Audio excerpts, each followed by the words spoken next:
안녕하십니까. 정일영이라고 합니다.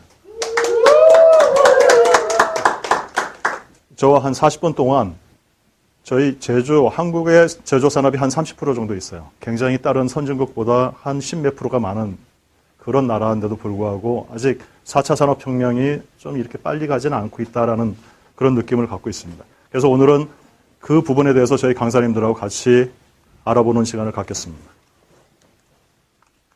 뭐라고 읽는지 아시는 분이 계세요? 그 답을 먼저 말씀하시면은 그게 굉장히 어딜 갔더니 휴거라로 얘기하는, 휴거는 원래 크리스찬들이 나중에 예수님 오시면 올라가는 게 휴거거든요. 그래서 휴거, 뭐 휴게나 휴거나 어차피 안락하고 편안한 뭐 그런 쪽이니까 솔직히 4차 산업혁명이라는 그런 시대적인 흐름이 딱 왔습니다. 그러면은 유발 하라리 교수가 얘기했던 호모데우스라는 그 책 속에 보면은 인간의 가치에 대한 얘기가 좀 나오거든요. 근데 진짜 중요한 거는 인간은 왜 사느냐가 진짜 중요한 거고요. 인간은 행복을 가지고 행복한 걸 가지고 찾아서 이렇게 삶을 영위해야 되는데 4차 산업혁명이라는 얘기가 딱 나오자마자 우리 머릿속에 딱 떠오른 게 뭡니까? 일자리, AI, 사람들은 밀려난다. 긍정적인 것보다 부정적인 게 굉장히 많았습니다. 그렇지만 여기 강사님들 지난번에 그 토마스 프레이의 그 아마 강연 한번 가셨을 것 같아요. 지난번에 사진 찍은 걸 봤는데 그분은 그 얘기를 했거든요. 미래는 뭐가 만든다? 현재가 만들어 간다고 그랬거든요. 그래서 오늘은 우리 제조 산업이 좀 늦은 것 같지만 지금이 가장 빠를 수 있는 그 시기라 생각을 하고요. 한번 알아보기로 하겠습니다. 4차 산업혁명을 5명의 그 코끼리를 모르는 사람들한테 안대를 씌우고 만져보라고 그랬어요. 만지고 나오니까 어떤 사람은 귀를 만졌습니다. 그랬더니 부채와 같다고 얘기를 했고 코를 만졌어요. 그랬더니 호스, 뿔을 만지더니 창과 같다는 얘기를 했습니다. 4차 산업도 똑같은 얘기를 하고 있습니다. 자기가 맡은 분야, 자기가 전공한 분야, 자기가 아는 분야를 제외하고는 코끼리와 같이 큰 그림보다는 나무 쪽으로 이렇게 많이 집중하고 있습니다. 그런데 우리만 그런 게 아니에요. 보시면 가장 많이 나오시는 분이죠. 슈밥 선생님. 2016년에 슈밥 의장께서 4차 산업혁명은 이미 시작됐다는 얘기를 하면서 어떻게 됐습니까? 완전히 세상은 4차 산업혁명으로 대한민국은 바뀌어 나가고 있습니다. 그런데 제레미 리프킨 교수의 제3차 산업혁명이라는 책을 읽어보면은 지금 우리가 어디 가 있는 거지? 라는 생각을 하고 있어요. 422페이지 되는 책을 저도 얼마 전에 읽었는데 2011년에 나왔어요. 그리고 2016년에 뭐가 나왔습니까? 4차 산업혁명이라는 책이 우수수 쏟아졌어요. 혹시 3차 산업혁명 시기에 3차 산업혁명에 관련된 책을 읽어보신 분 있어요? 다 읽어보셨어요. 근데 단지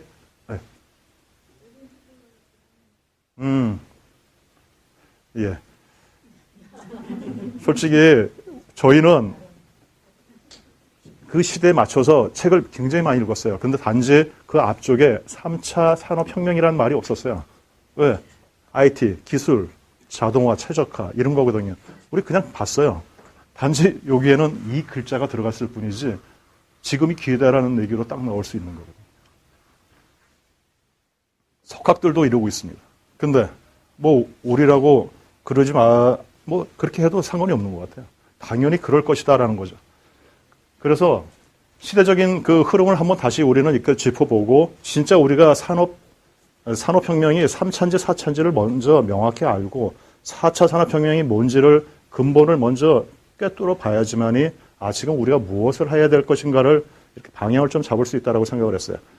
특히 어디? 우리 제조, 30%나 되는 제조 산업에. 1차는 뭐죠? 증기, 2차는 전기, 3차는 IT였어요. 그 다음에 자동화도 같이. 2차가 재밌는 그림이 하나 들어가 있죠. 이 돼지거든요. 돼지가. 도축장에서 돼지를 잡고, 2차가 왜 이게 들어갔을까요? 혹시 아시는 분 있어요? 2차의 가장 핵심적인, 2차 산업혁명의 핵심적인 기업, 컨베이어 벨트. 예, 맞습니다. 기업이 어디죠? 포드.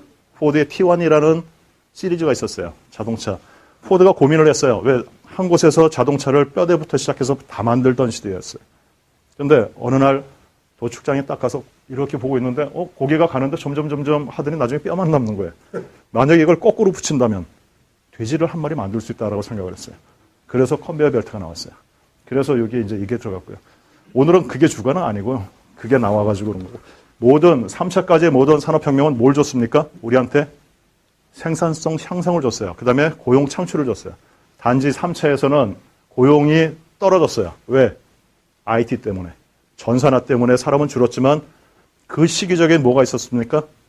건설 붐이 있었어요. 엄청나게 건설을 많이 했다 보니까 IT 때문에 줄어든 그 인력을 다른 데서 많이 수용을 해서 상대적으로 일자리가 엄청나게 창출됐어요. 근데 4차는 산업혁명이에요. 여기도 뭔가 줄 것 같아요. 단지 아직까지 우리가 모르는 부분이 너무 많은 거예요. 65%라고 얘기하지만 솔직히 얼마가 되는지 솔직히 잘 모르겠어요.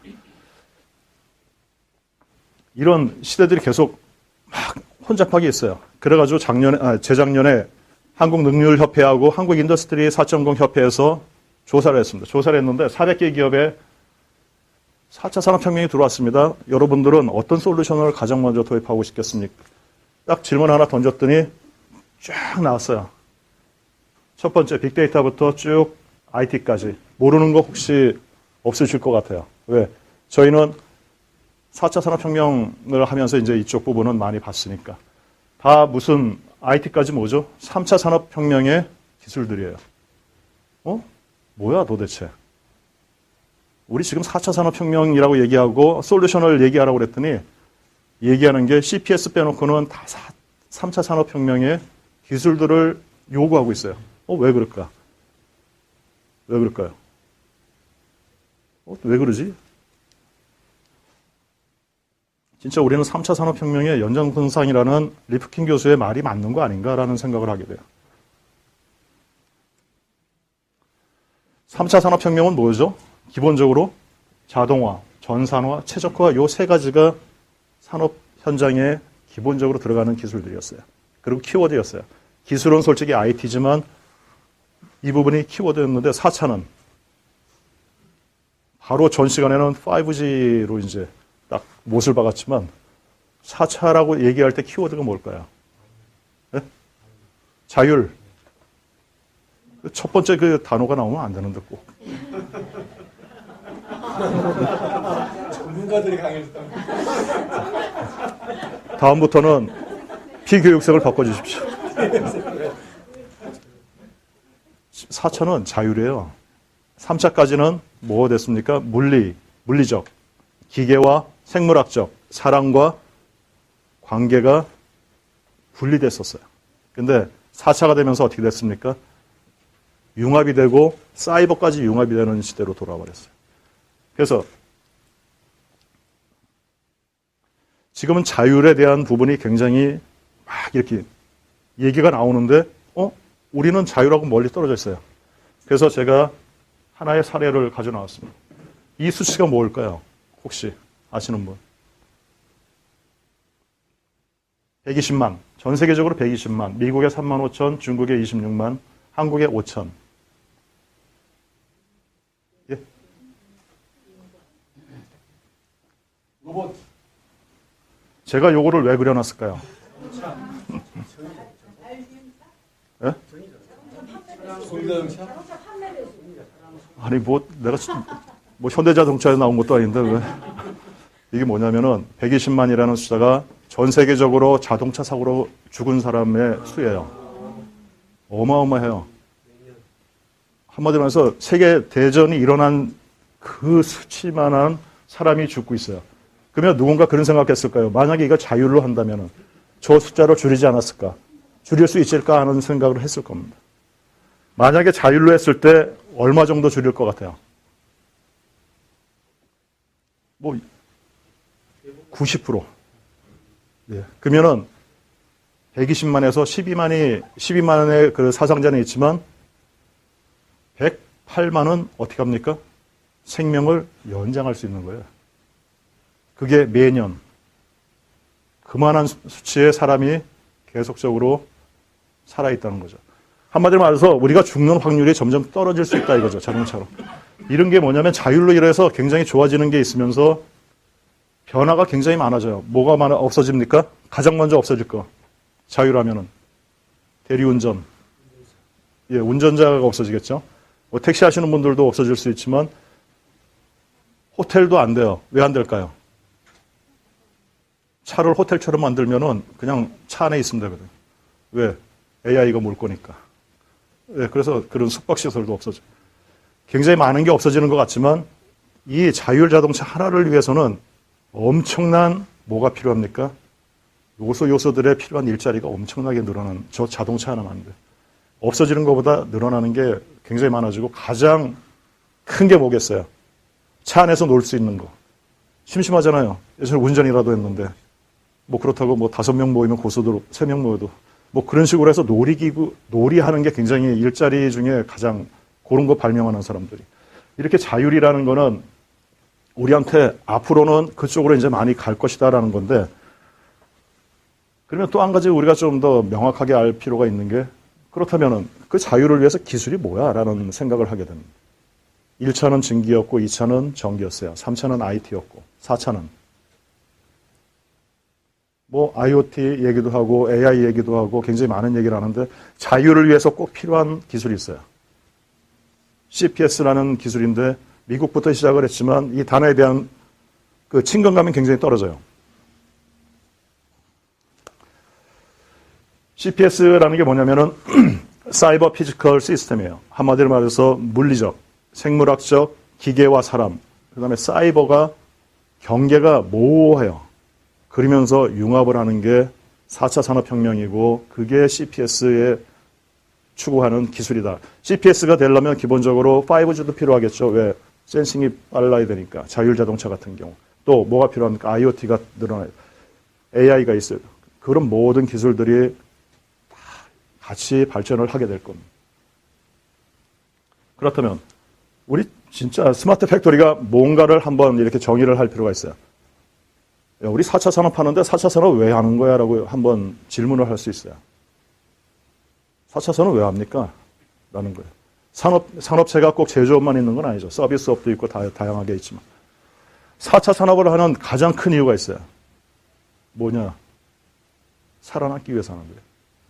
우리 경쟁력을 얻으려고 하는 거지 자동화하려고 하는 거 아니에요. 남 보여주려고 하는 거 아니거든요. 왜? 5년 후에 우리가 어떻게 될지 몰라요. 왜? 독일의 아디다스가 리쇼링의 대표적인 하나의 예를 보여줬어요. 50만 켤레를 만드는 공장을 몇 명이 돌렸어요? 한 600명이 돌렸는데 몇 명으로 줄였어요?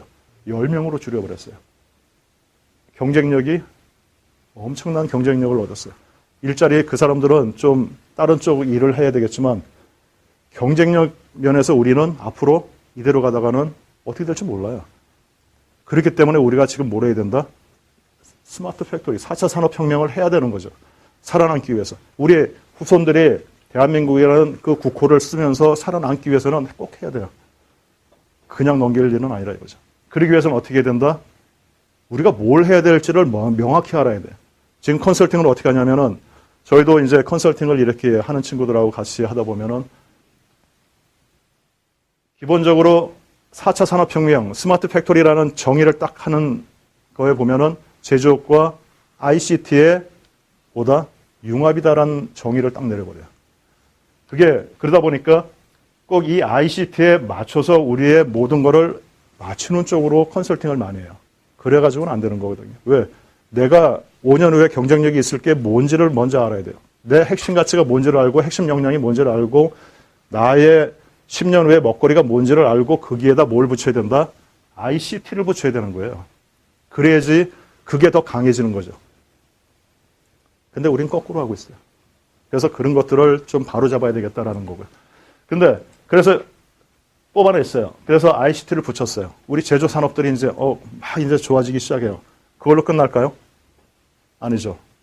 엄청난 뭐가 있어요? 대응할 게 굉장히 많아졌어요. 우리도 대응할 거를 뭐 해야 된다? 찾아서 대응 준비를 해야 돼요. 첫째, 모든 건 사람이에요. 사람이 먼저다. 모든 게 사람 주체로 돼 있는 건데 우리는 그 사람을 뒤로 빼고 있어요. 왜? 잘 안 변해요. 변화 관리가 안 돼요. 여기 계신 분들은 4차 산업에 대해서 그래도 이렇게 관심이 있고 이게 앞으로 우리가 좀 해야 될 것이라고 하지만 밖에 있는 분들은 4차 산업 뭐 누군가 하겠지 절대 내가 할 거라고 생각은 안 해요. 그 다음에 우리 아까 좀 전에 말씀드린 아디다스 650명, 690명 되는 그 사람들 다 어디로 갔어요? 밖에 갔거든요. 그 사람들 뭐예요? 그 사람들 뭔가 할 수 있는 일자리를 창출해야 돼요. 안 그러면 그 사람들 뭐 하겠어요?